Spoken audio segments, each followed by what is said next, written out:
राष्ट्रपती निघालेले आहेत. मुख्य जे पाहुणे आहेत, पहिली परेड झाली अबुधाबीचे युवराज, त्यांच्यासह आता राष्ट्रपती निघालेले आहेत. राष्ट्रपतींच्या दोन्ही बाजूला जो ताफा आहे तो आहे प्रेसिडेंट बॉडीगार्डचा.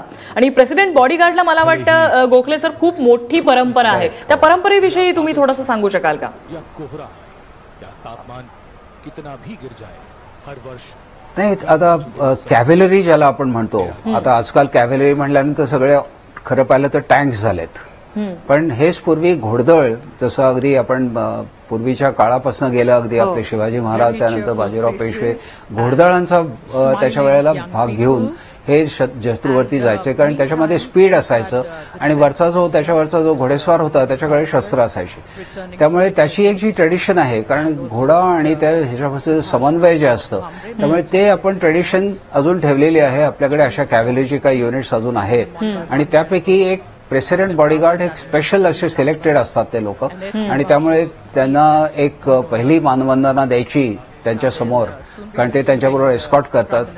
हे फारच असं चांगलं असं दृश्य असतं. सगळ्या लहान मुलांना सुद्धा त्याच्यामध्ये एक प्रकारचा उत्साह दिसतो की आता, आणि आपण पुढे गेल्यानंतर सुद्धा असे, कारण प्रत्येकाला आवड असते घोडे चालवायचे, सैन्यामध्ये जायचं, आणि अशा ट्रेडिशन्स काही काही आहेत त्या विसरून गेल्या नाही पाहिजेत. म्हणून आपण ज्या ठेवलेल्या आहेत त्या आपण तशाच तागाव्या तशा ठेवल्या पाहिजेत, पुढे सुद्धा चालू राहायला पाहिजेत.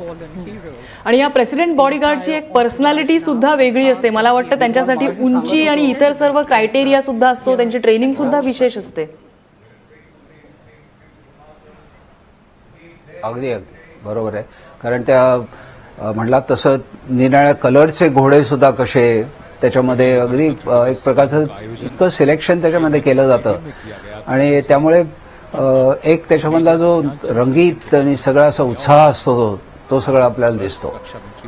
मी तुम्हाला म्हणत होतो की 55 पासून पहिली परेड सुरू झाली, आणि सगळ्यांना आश्चर्य वाटेल की आपण पहिल्यांदा पाकिस्तानी जे गव्हर्नर जनरल होते त्यांना चीफ गेस्ट म्हणून बोलवलेलं होतं, आणि नंतर 65 मध्ये पुन्हा एकदा आपण बोलवलं. म्हणजे आपला शांतीप्रिय देश असा, आपल्या जे शेजारी आपल्याला 47-48चं झालं, 65 मध्ये नंतर लढाई झाली. अर्थात हे 65च्या जानेवारीमध्ये सुद्धा आपण त्यांना बोलवलेलं होतं ऍज अ चीफ गेस्ट, आणि आज अर्थात आपण UAEचे चीफ गेस्ट बोलवले आहेत त्यांचे. तर एक अशी एक जी चीफ गेस्ट बोलवण्याची ट्रेडिशन सुद्धा एक फार महत्वाची आहे. नुकतेच तुम्हाला माहिती आहे मागच्या वर्षी फ्रेंच प्रेसिडेंट होते, त्याच्या आधी बराक ओबामा आले अमेरिकेचे, आणि याच्यामध्ये एक आपल्या दोन मैत्रीचा असा एक त्याच्यामधला एक संदेश असतो, आणि ते आपण आता बघतोच आहोत की अगदी थोडक्याच वेळामध्ये दोघेही, आपले राष्ट्रपती आणि तसे UAEचे पण प्रिन्स, क्राऊन प्रिन्स, ते पण दोघं जण आता येतील, आणि एक मला वाटतं त्यामुळे दोन्ही देशांमधला अजून वाढता संबंध त्याच्यामध्ये प्रतीक होतो. नक्कीच. एक थोडीशी यामध्ये जर माहिती ऍड करायची तर प्रेसिडेंट बॉडीगार्ड जे आहेत, अगदी इंग्रजांच्या काळापासून हे चालत आलेलं फोर्स आहे. त्या काळी म्हणजे इंग्रजांच्या काळी त्यांच्यासाठी उंचीचा क्रायटेरिया होता 6 फूट 3 इंच, आणि त्या काळी इतकी उंची असलेले हे शीख किंवा जाट म्हणजे हरियाणा पंजाब या भागातले तरुण असायचे, आणि मुख्यत्वे त्यांचा भरणा या फोर्समध्ये असायचा. आणि आता त्याची उंचीचा क्रायटेरिया आहे 6 फूट. मात्र अत्यंत सुंदर पर्सनॅलिटी असलेले उंच असे तगडे जवान हे प्रेसिडेंट बॉडीगार्ड म्हणून भरती केले जातात, आणि त्यांना अत्यंत उच्च दर्जाची ट्रेनिंग दिलेली असते. The Prime Minister now meeting with some invitees in the VVIP enclosures, exchanging greetings with dignitaries and people from government.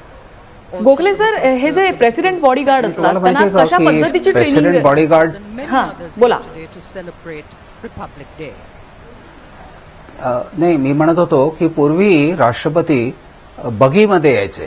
म्हणजे बरेचदा मी बघितलंय स्वतः, म्हणजे परेड अटेंड करत असताना सुद्धा त्या बगीच्या बरोबर, म्हणजे ते तर घोड्यांवरची बगी असायची, त्याच्याचबरोबर घोडेस्वार यायचे हे प्रेसिडेंट बॉडीगार्ड.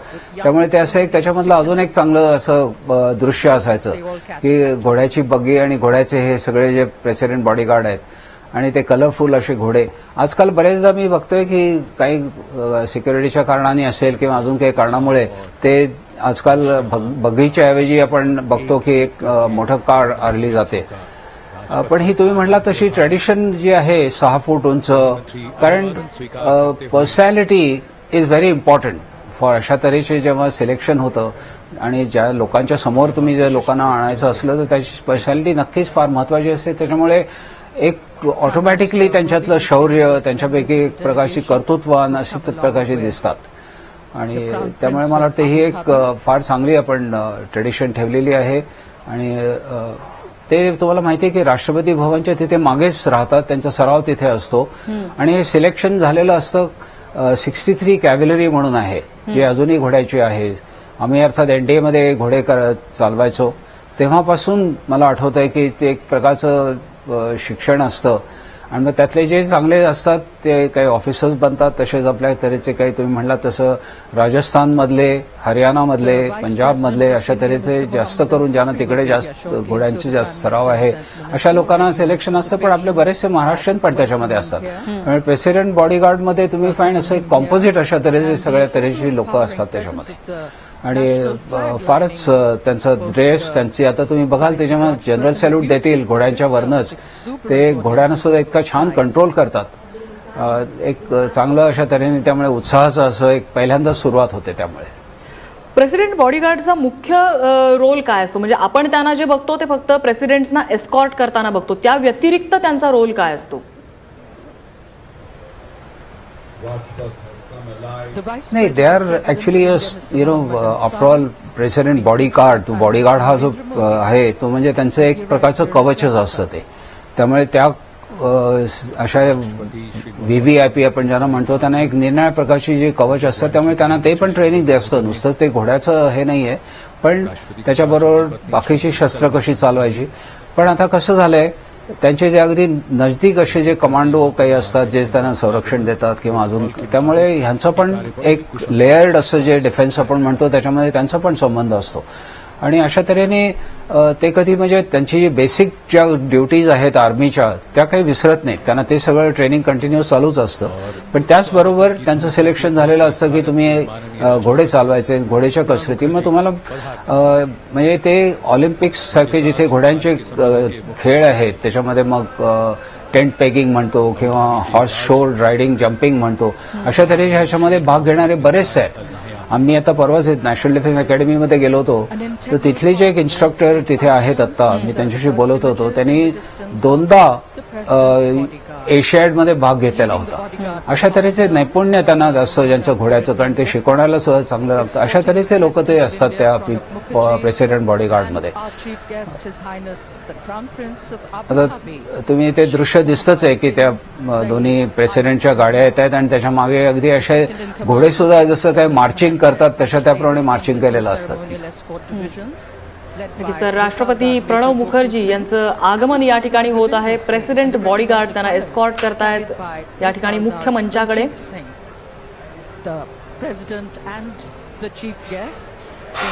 उच्च दर्जाची ट्रेनिंग या सर्व प्रेसिडेंट बॉडीगार्डना असते. त्यांना कमांडो ट्रेनिंग दिलेली असते, कारण त्यांचं मुख्य जे कर्तव्य असतं ते म्हणजे राष्ट्रपतींना विविध ठिकाणी एस्कॉर्ट करणं आणि त्याचप्रमाणे त्यांचं रक्षण करणं. त्यामुळे अत्यंत उच्च दर्जाची ट्रेनिंग त्यांना दिलेली असती. सर्व प्रकारची शस्त्र ते चालवू शकतात. घोडा चालवण्याचं, घोडा उत्तम राईड करण्याचं कसब त्यांच्याकडे आलेलं असतं. आणि या प्रेसिडेंट बॉडीगार्डना खूप मोठा इतिहास आहे. 1773 पासून हे फोर्स ऍक्टिव्ह आहे. म्हणजे ब्रिटिशांच्या ईस्ट इंडिया कंपनीच्या काळापासून हे फोर्स अस्तित्वात आहे. गोखले सर, तुम्ही काहीतरी सांगत होतात या फोर्स बद्दल.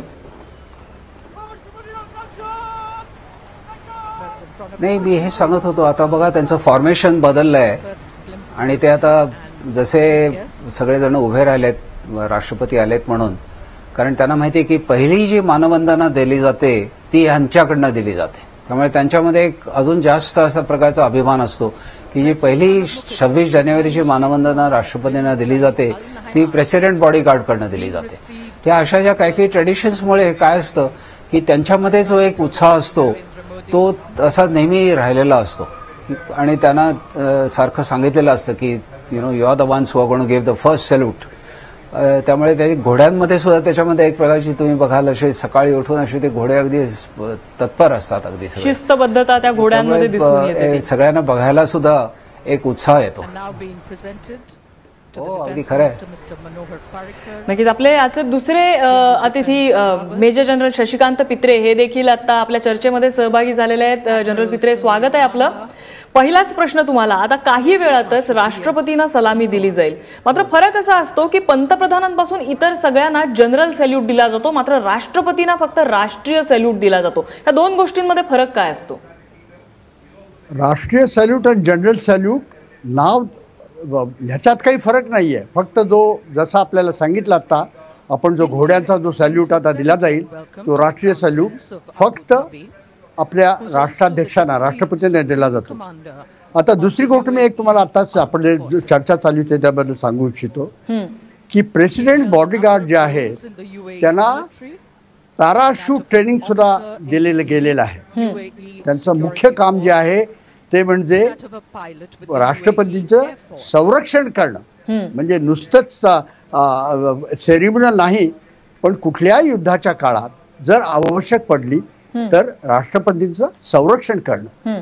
आणि त्याच करता हे सध्या कॅव्हलरी तुम्ही पाहताय 61 कॅव्हलरीचे, पण हे सगळे लोक हे आहेत ते आर्मर्ड कोरचे आहेत, म्हणजे चिलखती दलाचे आहेत. या दोन गोष्टी आता एअर मार्शल साहेबांनी सांगितलं, त्याच्यात मी ऍड करू इच्छितो. आता गोखले सरांनी जे सांगितलेलं होतं की ही जी रेजिमेंट आहे ती राष्ट्रपती भवनातच स्थित आहे, मग ह्या रेजिमेंटला राष्ट्रपतींचे बॉडीगार्ड असणं ह्या व्यतिरिक्त इतर काही कर्तव्य आहेत का? म्हणजे इतर कुठे त्यांची पोस्टिंग होते का? मीच तुम्हाला सांगितलं की आपल्याकडं 61 कॅव्हलरी नावाची एक आर्मर्ड कोरची रेजिमेंट आहे. अद्यापपर्यंत आपल्याला ठाऊक असेल की वास्तविक आर्मर्ड कोर जे आहे हे टँक्स जे आहे ते केवळ 1918 मध्ये आले, म्हणजे पहिल्या महायुद्धाच्या आधी आले. त्याच्या आधी हा जो याला कॅव्हलरी ज्याला म्हणतात, म्हणजे जे गतिमानशील असं जे दल आहे ते घोडे दल होतं. घोड्यावर ते स्वार असायचे. आणि जेव्हा टँक्स आले म्हणजे रणगाडे आले 1918 मध्ये, त्यानंतर हे घोड्या. जनरल पित्रे, थोड्याच वेळात राष्ट्रगीत या ठिकाणी सुरू होणार आहे. राष्ट्रीय सॅल्यूट दिला जातोय राष्ट्रपतींना.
The presentation ceremony of the Ashok Chakra. Awards to its soldiers for gallantry. राष्ट्रपतींना राष्ट्रीय सॅल्यूट दिला गेला. राष्ट्रगीताचं गायन या ठिकाणी झालेलं आहे आणि झेंडा फडकलेला आहे राजपथावरती, आणि आता थोड्याच वेळात राजपथावरचं संचलन सुरू होईल. जनरल पित्रे, आपण मगाशी बोलत होतात प्रेसिडेंट बॉडीगार्ड विषयी, आपला मुद्दा पूर्ण करा.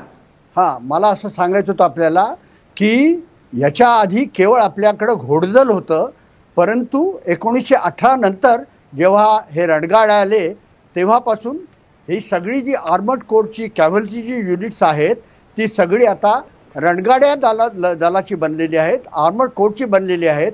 आपल्याकडं फक्त एकच रेजिमेंट 61 कॅव्हलरी त्यांच्याकडे घोडे आहेत, आणि दुसरे घोडे जे आहेत हे प्रेसिडेंट बॉडीगार्डकडे आहेत. आपण मला जो प्रश्न विचारला की हे जे जवान आहेत त्यांचे ते कुठे नेतात, हे 61 कॅव्हलरीचे जवान आहेत. याचा अर्थ असा नव्हे की ते आर्मर्ड कोरच्या दुसऱ्या पलटणीत दुसऱ्या युनिटमध्ये जाऊ शकत नाहीत, पण प्रामुख्यानं हे 61 कॅव्हलरी ही आता आपल्याकडे एकच अशी पलटण आहे, एकच युनिट आहे जे घोड्यांचं आहे. 26 मई नक्कीच. आणि आता शौर्य पुरस्कारांचं वितरण होत आहे. कुपवाड़ा जिले के नौगाम सेक्टर में सेना के ठिकानों से जब आतंकवादियों का संपर्क टूट गया, तब हवलदार हंगपन दादा को अपने दल के साथ आतंकवादियों को पकड़ने का दायित्व सौंपा गया. अपने विवेक और समझ से पूर्व कमांडो दुर्गम, बर्फीले, ऊंचाई वाले क्षेत्र में इतनी तीव्र गति से आगे बढ़े कि आतंकवादियों के बच निकलने का रास्ता बंद हो गया और इससे आतंकवादी अचंभित रह गए। आतंकवादियों द्वारा भारी और अचूक गोलीबारी से दल के आगे बढ़ने का रास्ता रोक दिया गया। अपनी सुरक्षा की बिल्कुल भी परवाह किए बगैर हवलदार हंगपन दादा एक ओर सरक कर पत्थरों और बोल्डरों के पीछे छिपे आतंकवादियों के बहुत नजदीक गए, जिसके कारण उनके साथियों की जान बच गई। अनुकरणीय साहस और अपनी सूझबूझ का इस्तेमाल करते हुए उन्होंने 2 आतंकवादियों को नजदीक से मार गिराया। इस गोलीबारी में वे गंभीर रूप से घायल हो गए, लेकिन अपने जख्मों की परवाह किए बिना उन्होंने बचे हुए आतंकवादियों का पीछा किया। तभी उनका सामना तीसरे आतंकवादी से हुआ, जिसे उन्होंने सर्वोच्च बलिदान करने से पहले हाथापाई में मार गिराया। इस प्रकार हवलदार हंगपन दादा ने ऑपरेशन के दौरान 3 आतंकवादियों को अकेले ही मार गिराया। उनकी इस साहसपूर्ण कार्रवाई से चौथे आतंकवादी का भी सफाया हो सका।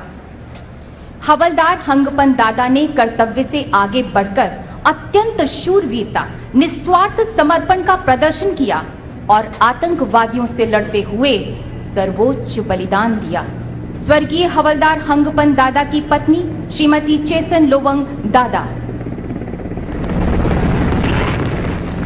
हवालदार हंगपन दादा यांना त्यांच्या सर्वोच्च बलिदानासाठी अशोक चक्राने सन्मानित करण्यात आलंय। मरणोत्तर हा पुरस्कार आहे। त्यांच्या पत्नीने हा पुरस्कार स्वीकारलेला आहे। अशोक चक्र हा पीस टाइम मध्ये दिलं जाणारं सर्वोच्च शौर्य पदक आहे हे। It's at moments like this that time stands still.